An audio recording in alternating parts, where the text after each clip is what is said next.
ஆண்டவராகிய இயேசு கிறிஸ்துவின் நாமத்தினாலே இந்த காலை வேளையிலே ஆராதனைக்கு என்னோடு கூட இணைந்திருக்கிற யாவரையும் இயேசு கிறிஸ்துவின் நாமத்தினாலே வாழ்த்தி வரவேற்கிறேன். உங்களை இந்த வீடியோவின் மூலமாக பார்ப்பதில் ரொம்ப சந்தோஷம். நம்ம எல்லாரும் சேர்ந்து ஜெபித்து இந்த ஆராதனை ஆராதிப்போமா?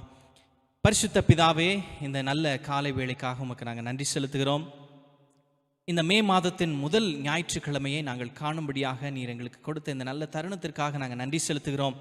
ஒருவேளை ஆண்டவரே ஆலயத்திற்கு நேரடியாக சென்று உம்முடைய ஜனங்களோடு கூட நாங்கள் ஒன்றாய் ஆண்டவரே சந்தோஷமாய் ஆலயத்திலே நாங்கள் உம்முடைய வார்த்தையை கேட்டு உம்மை ஆராதிக்க முடியாத ஒரு நிலையில் இருந்தாலும் ஆண்டவரே இந்த இன்டர்நெட் மூலமாக இன்றைக்கு ஆண்டவரே இணைந்திருக்கிற யாவரையும் ஆண்டவரே இந்த காலை வேளையிலே நான் ஆண்டவரே உம்முடைய பாதத்திலே கொண்டு வருகிறேன். ஆண்டவரே இந்த தருணத்தை கொடுத்த எங்களுக்கு நாங்கள் நன்றி செலுத்துகிறோம்.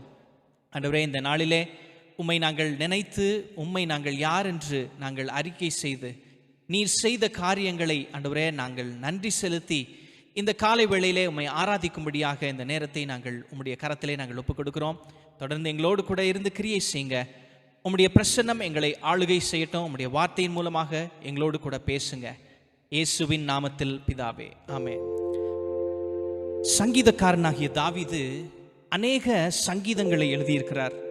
அதில் ஒரு சங்கீதம் 34வது சங்கீதம். தன்னுடைய உயிருக்கு பயந்து சவுலின் இடத்திலிருந்து ஓடுகிறார். ஆனால் அவர் போகிற இடத்துல இன்னொரு எதிரியின் எல்லைக்குள்ளே மாட்டி விடுகிறார். அப்போ ஒரு மிகவும் ஆபத்தான ஒரு பயந்த ஒரு சூழ்நிலை. அந்த சூழ்நிலையில் தான் சங்கீதம் 34 எழுதுகிறார். ஆனால் அந்த சங்கீதத்தை நீங்கள் படித்து பார்த்தீங்கன்னா ஏதோ பதட்டத்தில் பயத்தில் எழுதின சங்கீதம் மாதிரி தெரியவே தெரியாது. ரொம்ப தெளிவாக நிதானமாக எழுதி பாடின பாட்டை போல தான் இருக்கும். அப்படின்னா கர்த்தரை எவ்வளவாய் நம்பி கர்த்தரை முன்வைத்து எழுதியிருக்கிறாருன்னு நீங்கள் பாருங்கள். நீங்கள் 34வது சங்கீதத்தை படித்து பாருங்கள். எத்தனை முறை கர்த்தர் என்கிற வார்த்தையை பயன்படுத்துகிறார். நம்ம பயப்படுகிற ஒரு ஆபத்தான சூழ்நிலை வரும்போது பொதுவாக அந்த சூழ்நிலையை சூழ்ந்திருக்கிற காரியங்கள் தான் நமக்கு முன்பாக வரும். கடைசி ஒரு மாதமாக நம்ம என்ன அதிகமாய் பேசினோம் என்று கொஞ்சம் சிந்தித்து பார்ப்போம். நம்ம எல்லாரும் சொல்லுவோம், ஆண்டவரே எல்லா சூழ்நிலைகளிலும் கர்த்தாவே நான் உம்மை முன்னிறுத்துகிறேன் என்று சொல்லி ஒரு பாடலை நம்ம எல்லாரும் சேர்ந்து பாடுவோமா? நம்ம எல்லாருக்கும் தெரிந்த ஒரு பாடல், எந்த காலத்திலும் எந்த நேரத்திலும் நான் உம்மை துதிப்பேன் என்று சொல்லி எல்லாரும் கரங்களை தட்டி உற்சாகமாய் நாம் பாடப்போகிறோம்.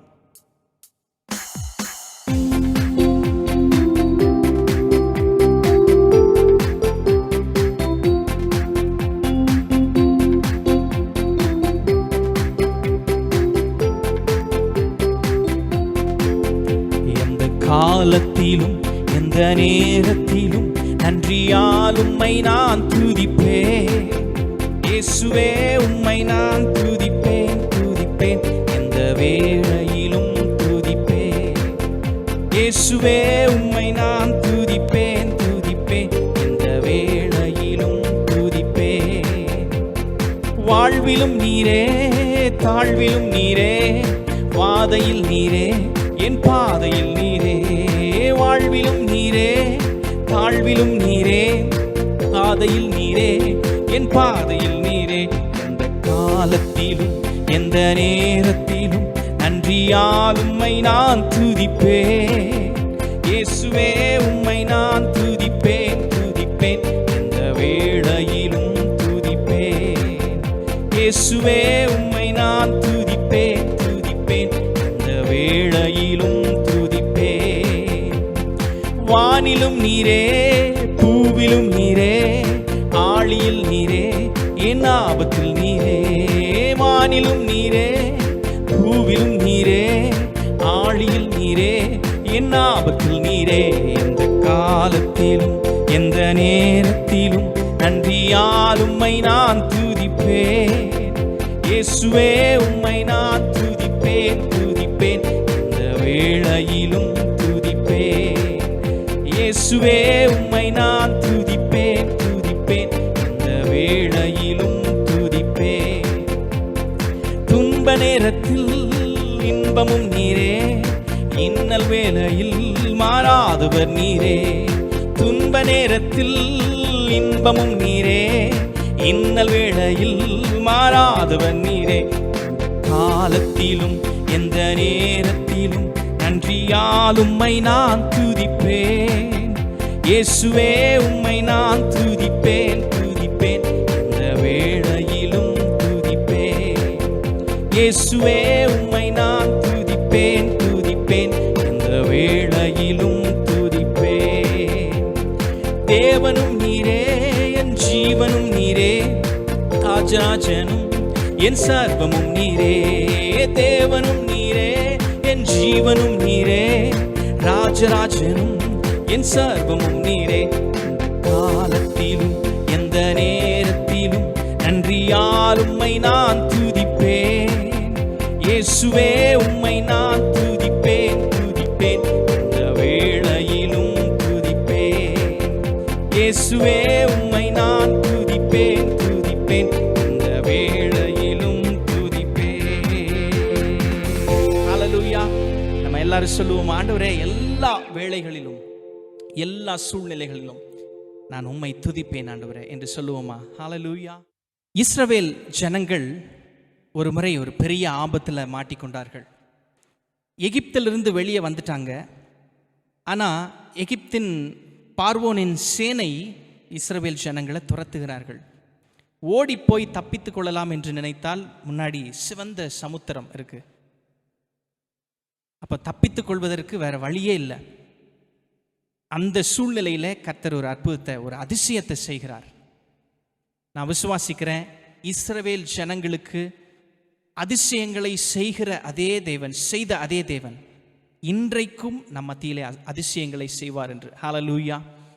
அசாதாரணமான அதிசயங்களை கர்த்தர் நம் மத்தியிலே இன்றைக்கும் செய்ய வல்லவராயிருக்கிறார். ஏன்னா இஸ்ரவேலருக்கு அற்புதங்களை செய்த அதே தேவன் இன்றைக்கும் அதே தேவனாய், அதே சர்வ வல்லமையுள்ள தேவனாய் நம் மத்தியிலே அதிசயங்களை செய்கிற தேவனாய் இருக்கிறார். ஹல்லேலூயா. விசுவாசத்தோடு இன்னொரு பாடலை நம்ம பாடப்போகிறோம். ஒருவராய் பெரிய அதிசயங்கள், அதிசயம் செய்பவர்.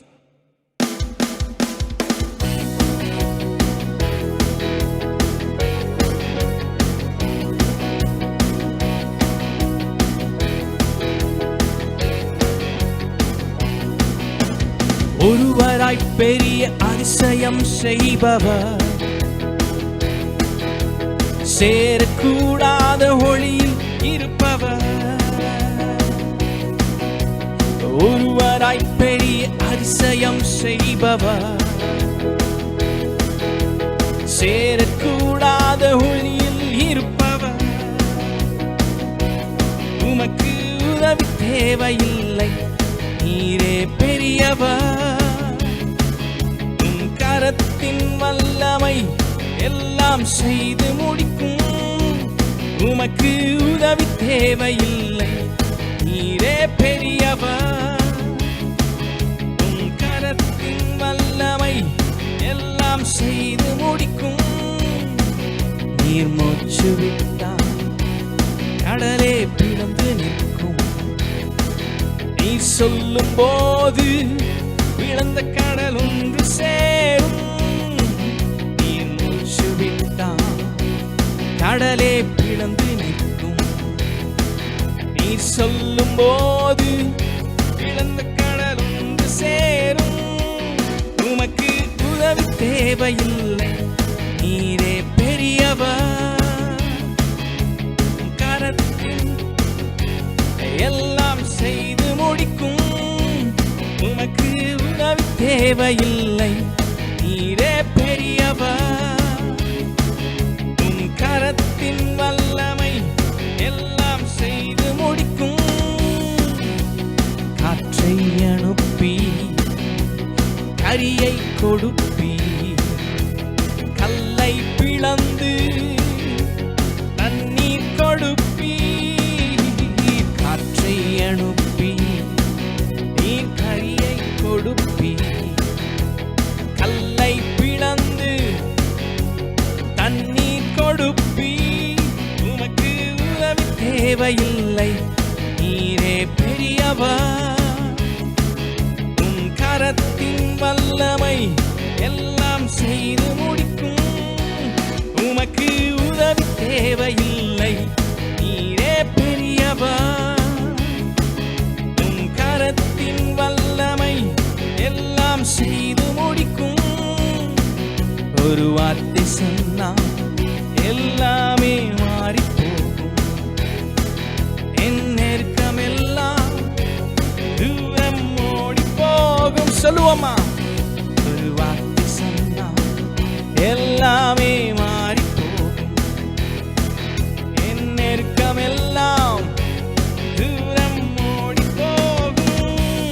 உமக்கு உதவி தேவையில்லை, நீரே பெரியவர். உம் கரத்தின் வல்லமை எல்லாம் செய்து முடிக்கும். உமக்கு உதவி தேவையில்லை, நீரே பெரியவர்.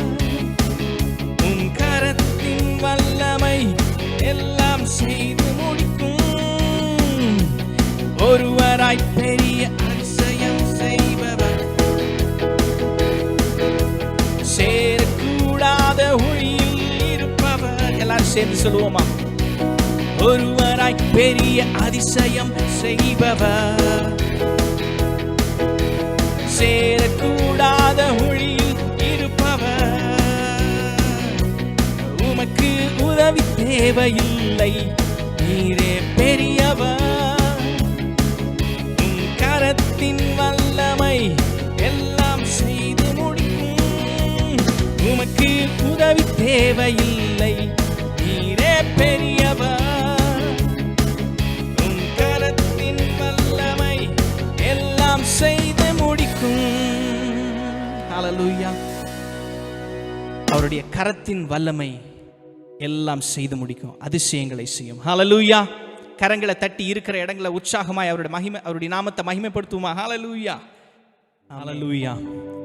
கர்த்தர் எல்லா சூழ்நிலைகளிலும் கர்த்தர் நம்மோடு கூட இருக்கிறார். ஆமென். உங்களுக்கும் எனக்கும் இருக்கிற விசுவாசம் எப்படி இருக்கணும் தெரியுமா? எனக்கு கொரோனா வந்தாலும் கர்த்தர் விடுவிப்பார், அதிலிருந்து கர்த்தர் காப்பாற்றுவார்.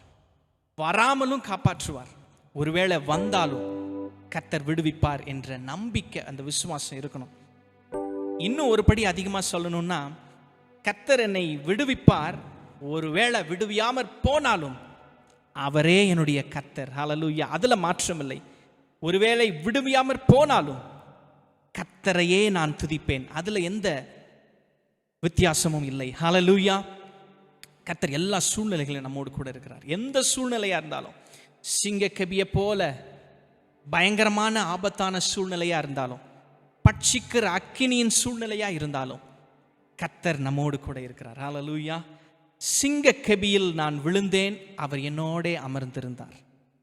சுட்டரிக்கும் அக்கினியில் நடந்தேன், பனித்துளியாய் என்னை நனைத்தார் என்ற பாடலை நம்ம எல்லாரும் சேர்ந்து உற்சாகமாய் பாடுவோமா? சிங்கக்கேபியில் நான் விழுந்தேன், அவர் என்னோட அமர்ந்திருந்தார்.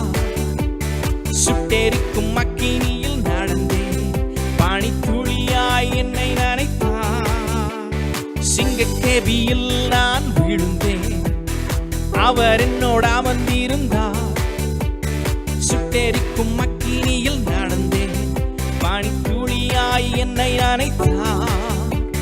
சிங்கக்கேபியோ சூளை நெருப்போ, அவர் என்னை காத்திடு. சொல்லுவோமா? ஹல்லேலூயா. சிங்கக்கேபியோ சூளை நெருப்போ, அவர் என்னை காத்திடுவார். அவரே என்னை காப்பவர், அவரே என்னை காண்பவர், அவரே என்னை காப்பவர், அவரே என்னை காண்பவர். சிங்கக்கேபியோ சூளை நெருப்போ, அவர் என்னை காத்திடு. சொல்லுவோமா விசுவாசமா? சிங்கக்கேபியோ சூளை நெருப்போ, அவர் என்னை காத்திடு. சொல்லுவோம். சிங்கக்கேபியோ, சிங்கக்கேபியோ சூளை நெருப்போ, அவர் என்னை காத்திடு. இன்னொரு முறை பாடுவோமா?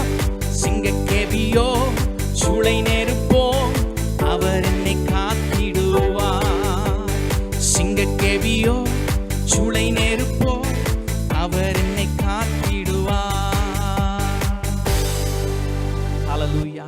கர்த்தர் எல்லா சூழ்நிலைகளிலும் நம்மோடு கூட இருக்கிறார். நம்மை காப்பாற்ற வல்லவராய் இருக்கிறார். ஹல்லேலூயா. கரங்களை தட்டி உற்சாகமாக இருக்கிற இடங்களில் நம்ம ஆண்டவரை மகிமைப்படுத்துவோமா? ஹல்லேலூயா, ஹல்லேலூயா, ஹல்லேலூயா. நம்ம எல்லாரும் இருக்கிற இடங்களிலே நம்முடைய கண்களை மூடி கர்த்தரை ஆராதிப்போமா? ஹல்லேலூயா. ஒருவேளை நமக்குள்ளாக ஒரு கேள்வி இருக்கலாம்.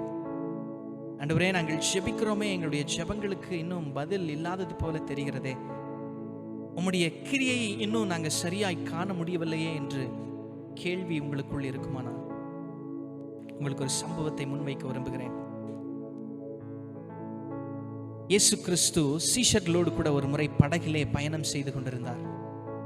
அப்பொழுது ஒரு பெரிய காற்றும் கடல் அலையும் புயலும் வந்தது. அந்த படகை புரட்டி போடுகிற அளவிற்கு தண்ணீரெல்லாம் உள்ள வந்து நிரம்பி இருக்கிறது. இயேசுவை போய் எழுப்புறாங்க. ஆண்டவரே, நாங்கள் மடிந்து போகிறோம் என்று சொல்றாங்க. சீஷரிடத்துல இயேசு எழுந்து என்ன தெரியுமா சொன்னாரு? ஏன் உங்களுக்கு விசுவாசம் இல்லை? ஏன் பயப்படுகிறீர்கள் என்று கேட்டார். அப்படின்னா அதனுடைய அர்த்தம் என்ன தெரியுமா? புயல் போல பிரச்சனைகள் நம்முடைய வாழ்க்கையில வரும்போது கூட அந்த புயலுக்கு மேலாக விசுவாசத்திலே எழுந்து நிற்க வேண்டும் என்று தேவன் நம்மிடத்திலே எதிர்பார்க்கிறார். அலை போல அலைக்கழிக்கிற பிரச்சனைகள் நம்ம மத்தியிலே வரும்போது அந்த அலைகளுக்கு மேலாக விசுவாசத்தில் எழும்பி நிற்க வேண்டும் என்று சொல்லி தேவன் எதிர்பார்க்கிறார். ஹல்லேலூயா, ஓ ஹல்லேலூயா. சமாதான பிரபுவே, ஓ எங்கள் கர்த்தாவே, உமக்கு ஸ்தோத்திரம் ராஜா. கர்த்தர் நம்மோடு கூட இருக்கிறார் என்ற அந்த நிச்சயம் நமக்குள்ள ஒரு பெரிய சமாதானத்தை தரும். ஹல்லேலூயா, ஹல்லேலூயா. சமாதானம் நெஞ்சிலே புயலின் நடுவிலே, சமாதானம் நெஞ்சிலே புயலின் நடுவிலே, சிலுவை சுமந்த மரணம் தோல் அடைந்ததே,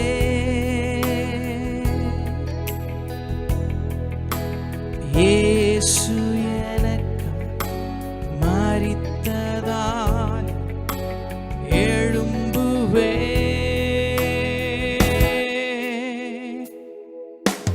கழுகு போல எழும்புவே, சிறகை அடித்து எழும்புவே, கழுகு போல எழும்புவே, சிறகை அடித்து எழும்புவே,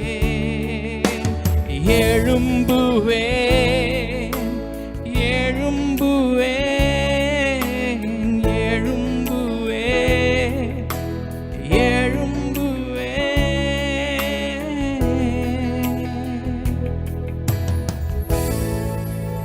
ஹல்லேலூயா. பிரச்சனைகள் நம்முடைய வாழ்க்கையில வரும்போது விசுவாசத்துல நீங்களும் நானும் எப்படி நிற்கிறோம்? ஆண்டவரே, நாங்கள் மடிந்து போகிறோம் என்று ஆண்டவரிடத்துல கூக்குரல் இடுகிறோமா, அல்லது விசுவாசத்தில் எழும்பி நிற்கிறோமா? ஆண்டவர் சீஷர்கள் இடத்துல அன்றைக்கு அதைத்தான் எதிர்பார்த்தார். விசுவாசத்தில் எழுந்து நிற்க வேண்டும். அந்த புயலுக்கு எதிராக எழும்பி நிற்கிற ஒரு விசுவாசத்தை அவர்களிடத்தில் எதிர்பார்த்தார். இன்றைக்கு கர்த்தர் உங்களிடத்துல என்னிடத்துல அதைத்தான் கர்த்தர் நம்மிடத்துல எதிர்பார்க்கிறார். ஹல்லேலூயா, ஓ ஹல்லேலூயா, ஹல்லேலூயா, ஹல்லேலூயா. கர்த்தாவே, உமக்கு ஸ்தோத்திரம். ஓ ஹல்லேலூயா. நீர் பெரியவர், நீர் பெரியவர். ஹல்லேலூயா, ஹல்லேலூயா. நம்முடைய தேவன் பெரியவர், அவர் அதிசயங்களை செய்கிறவர். அவரை விசுவாசிப்போம். அவரிடத்திலே விசுவாசம் உள்ளவர்களாய் இருக்கும்போது நம்ம ஒரு நாளும் வெட்கப்பட்டு போவதில்லை. அவரை நோக்கி நம்பிக்கையோடு அவரிடத்தில் வருகிறவர்களை அவர் நிச்சயம் வெறுமையாய் அனுப்புகிறதில்ல. ஹல்லேலூயா, ஹல்லேலூயா, ஓ ஹல்லேலூயா. என் தேவன் பெரியவர், என் தேவன் நல்லவர், என் தேவன் பெரியவர், என் தேவன் நல்லவர். அவரை விசுவாசி, உனக்கெல்லாம் வாய்க்கும். தேவனை விசுவாசி, உனக்கெல்லாம் வாய்க்கும். அவரை விசுவாசி சொல்லுவோம். அவரை விசுவாசி, உனக்கெல்லாம் வாய்க்கும். தேவனை விசுவாசி, எல்லாம் வாய்க்கும். உந்தன் நம்பிக்கை வீண் போகாது, நிச்சயமாகவே மூடி உண்டு. உந்தன் நம்பிக்கை வீண் போகாது, நிச்சயமாகவே மூடி உண்டு. அவர் சொல்ல ஆகும், கட்டளையிட நிற்கும். என் தேவன் சொல்ல ஆகும், கட்டளையிட நிற்கும். என் தேவன் பெரியவர், என் தேவன் நல்லவர், என் தேவன் பெரியவர்,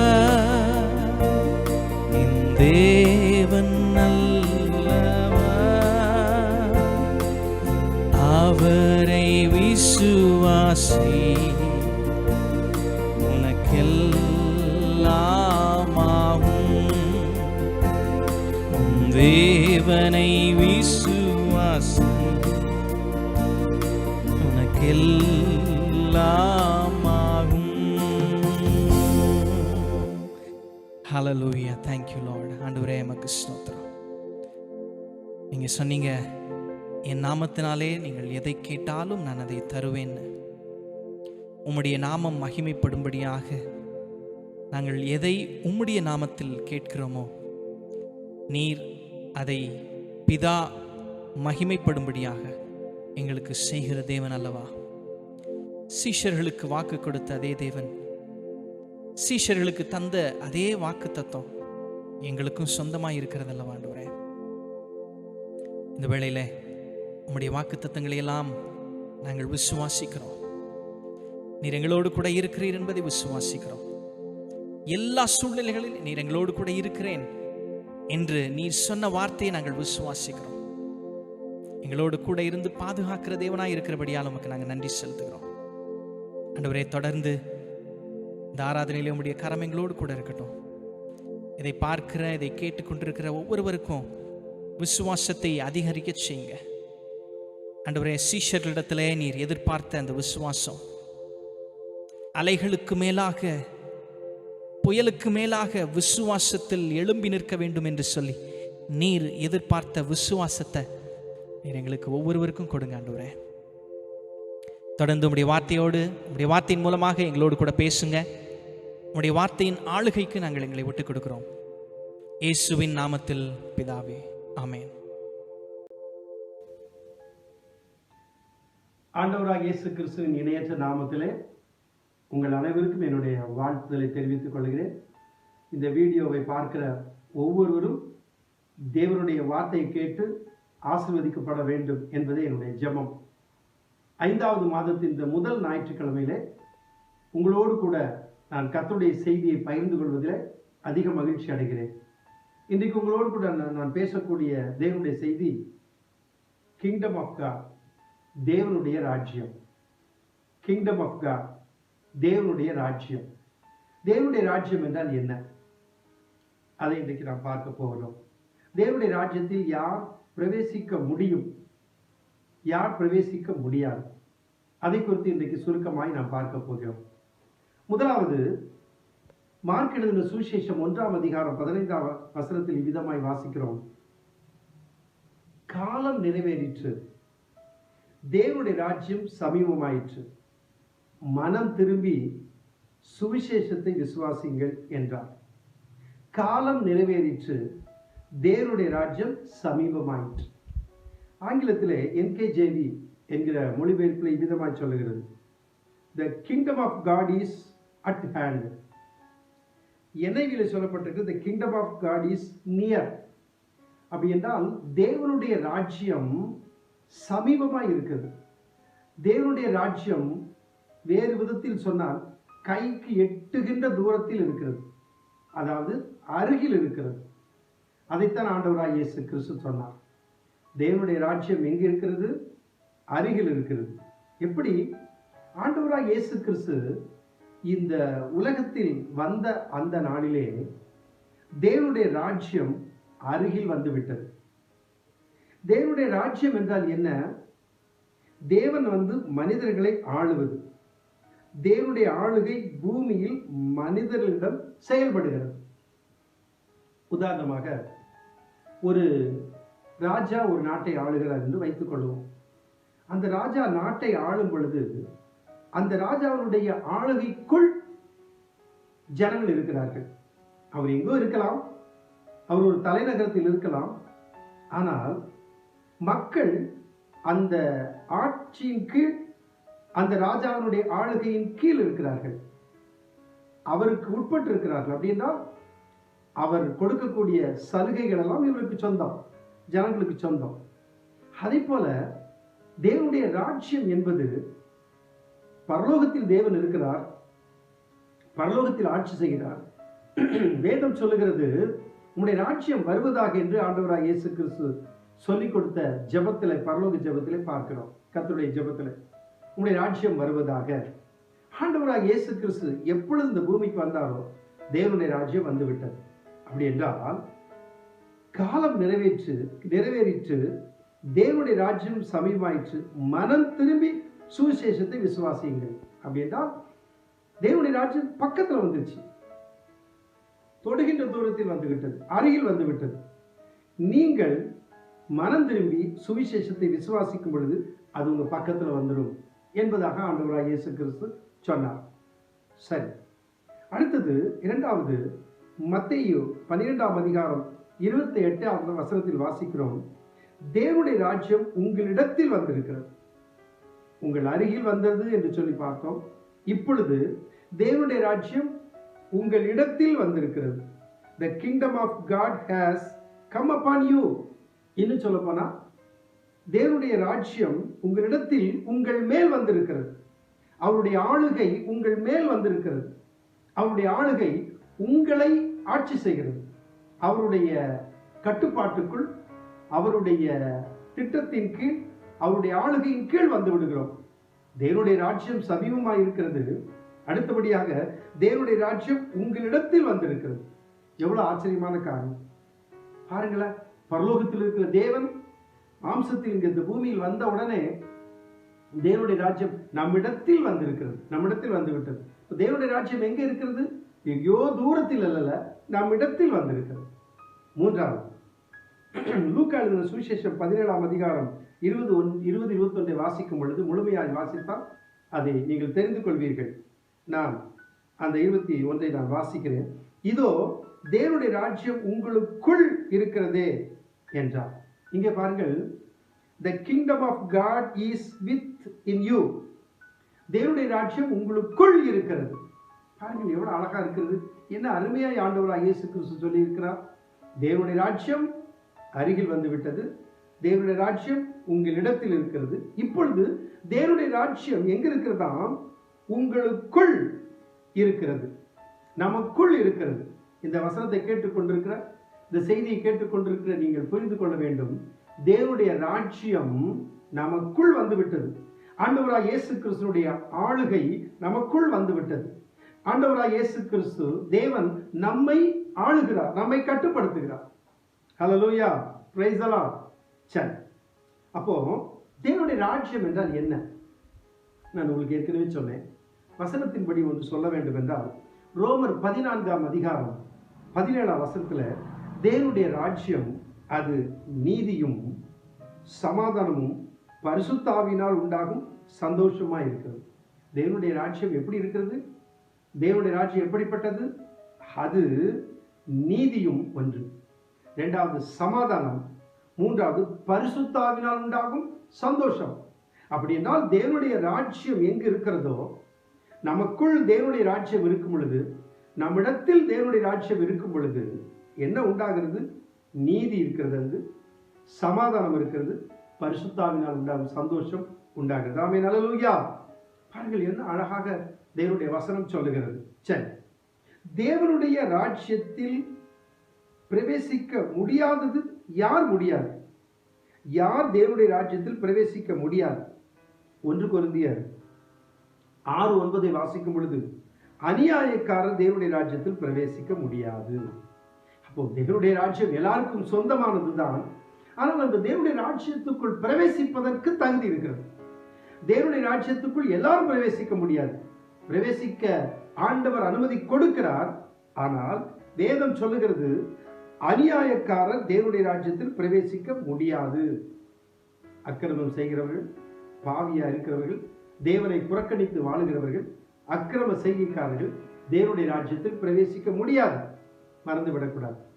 நாம் எப்படி இருக்கிறோம்? நீங்கள் எப்படி இருக்கிறீர்கள்? இந்த செய்தியை கேட்டுக்கொண்டிருக்க நீங்கள் யோசித்து பாருங்கள். அக்கிரமக்காரர்கள், அநியாயக்காரர்கள் தேவனுடைய ராஜ்யத்தில் பிரவேசிப்பது இல்லை. சரி, தேவனுடைய ராஜ்யத்தில் பிரவேசிக்க என்ன செய்ய வேண்டும்? யார் பிரவேசிப்பார்கள்? அடுத்தது, தேவனுடைய ராஜ்யத்தில் யார் பிரவேசிக்க முடியும்? தேவனுடைய ராஜ்யத்தில் பிரவேசிக்க என்ன செய்ய வேண்டும்? வசனம் சொல்லுகிறது, யோவான் 3ஆம் அதிகாரம் 3-5 வசனத்திலே, மறுபடியும் பிறக்க வேண்டும், மறுபடியும் பிறக்க வேண்டும். மறுபடியும் பிறக்கும் பொழுது ஒருவன் மறுபடியும் பிறவாவிட்டால் தேவனுடைய ராஜ்யத்தை காண மாட்டான். ஒருவன் ஜலத்தினாலும் ஆவினாலும் பிறவாவிட்டால் தேவனுடைய ராஜ்யத்தில் பிரவேசிக்க முடியாது. அப்ப தேவனுடைய ராஜ்யத்தை காண வேண்டும் என்றால், தேவனுடைய ராஜ்யத்தில் பிரவேசிக்க வேண்டும் என்றால் மறுபடியும் பிறக்க வேண்டும். மறுபடியும் பிறக்க வேண்டும் என்பது ஆவியில் உள்ளான மனுஷனில், தேவனுடைய ஆவியினால் உள்ளான மனுஷனில் புதிய சிருஷ்டியாய் உருவாக்கப்படுகிறது, பிறக்கப்படுகிறது. வேதம் சொல்லுகிறது, ஒருவர் கிறிஸ்துவுக்குள் இருந்தால் புது சிருஷ்டியா இருக்கிறார், பழையவர்கள் ஒளிந்து போன எல்லாம் புதிதாயின. அப்படி என்றால் மறுபடியும் பிறக்க வேண்டும். அதாவது மனம் விசுவாசிக்க வேண்டும், கர்த்தரை மனம் திரும்ப வேண்டும், ஞானஸ்தானம் எடுக்க வேண்டும், ரட்சிக்கப்பட வேண்டும், குணப்பட வேண்டும். தேவனுடைய ராஜ்யம் விசுவாசம், மனம் திரும்புதல், பாவம் மன்னிப்பு இவைகளில் இருக்கிறது. தேவனுடைய ராஜ்யம் என்ன? பிரவேசிப்பதற்கு என்ன தகுதி? விசுவாசம், மனம் திரும்புதல், ஞானஸ்தானம், ரட்சிக்கப்படுகிறது, இதில் இருக்கிறது. நாம் பார்க்கும் பொழுது இயேசு கிறிஸ்துவை சொந்த ரட்சகராய் ஏற்றுக்கொண்டு இந்த அனுபவத்துக்குள் வரும் பொழுது இவைகளின் மூலம் தேவனுடைய ராஜ்யம் நமக்குள் ஸ்தாபிக்கப்படுகிறது. இப்படி மறுபடியும் பிறந்து, ஜலத்தினால் ஆவினால் பிறந்து, ரட்சிக்கப்பட்டு, விசுவாசமுள்ளவர்களாய் மாறி, தேவனுடைய பிள்ளையாய் மாறி, இயேசு கிறிஸ்துவை சொந்த தெய்வமாய் இரட்சகராய் ஏற்றுக்கொள்ளும் பொழுது நமக்குள் தேவனுடைய ராஜ்யம் ஸ்தாபிக்கப்படுகிறது. ஆமென், அல்லேலூயா. தேவனுடைய ராஜ்யம் எங்கேயோ இருக்கிற நம்ம நினைச்சிட்டு இருக்கோம். இல்ல, நமக்குள் வந்து விடுகிறது.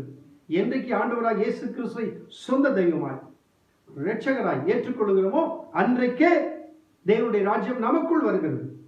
நாம் தேவனுடைய பிள்ளையாய் மாறி விடுகிறோம். பவுல் சொல்லும் பொழுது சொல்லுகிறார், நம்முடைய குடியிருப்போ பரலோகத்தில் இருக்கிறதா. பாருங்கள், அது அழகாக ஒரு மொழிபெயர்ப்பு இப்படி சொல்லுகிறது, நம்முடைய குடி உரிமை பரலோகத்தில் இருக்கிறதா. நம்முடைய குடி உரிமை பரலோகத்தில் இருக்கிறது. அவர் சிட்டிசன்ஷிப் இஸ் இன் ஹெவன் என்று சொல்லப்பட்டிருக்கிறது. நம்முடைய குடி உரிமை பரலோகத்தில் இருக்கிறதா. அப்படி என்றால் என்றைக்கு ஆண்டவராய் இயேசு கிறிஸ்துவை ஏற்றுக்கொள்கிறோமோ, ரட்சிக்கப்படுகிறோமோ, ஜீவ புஸ்தகத்தில் பேர் எழுதப்படுகிறதோ அன்றைக்கு தேவனுடைய ராஜ்யத்துக்கு உட்பட்டு விடுகிறோம். நாம் நம்முடைய குடியிருப்பு பரலோகத்தில் இருக்கிறது. ஆமென், ஹல்லேலூயா. இன்னொரு வசனத்தை வாசிக்கும் பொழுது அடுத்தது தேவனுடைய ராஜ்யத்தில் பிரவேசிப்பது. ஒருவன் சிறு பிள்ளையை போல ஆகாவிட்டால் தேவனுடைய ராஜ்யத்தை பிரவேசிக்க முடியாது. சிறு பிள்ளையை போல் தேவனுடைய ராஜ்யத்தை ஏற்றுக்கொள்ளாவிட்டால் அதில் பிரவேசிக்க முடியாது. அப்படி என்றால் சிறு பிள்ளையை போல கள்ளம் கபடில்லாமல் முழுமையாக நம்பி ஒரு குழந்தை உள்ளத்தோடு கூட நாம் ஏற்றுக்கொள்ளும் பொழுது அதில் பிரவேசிக்க முடியும். அப்படி ஏற்றுக்கொள்ளாவிட்டால் அதில் பிரவேசிக்க முடியாது என்று வசனம் சொல்லுகிறது. சரி, இன்னொன்று சொல்லி நான் இதை நிறைவு செய்கிறேன்.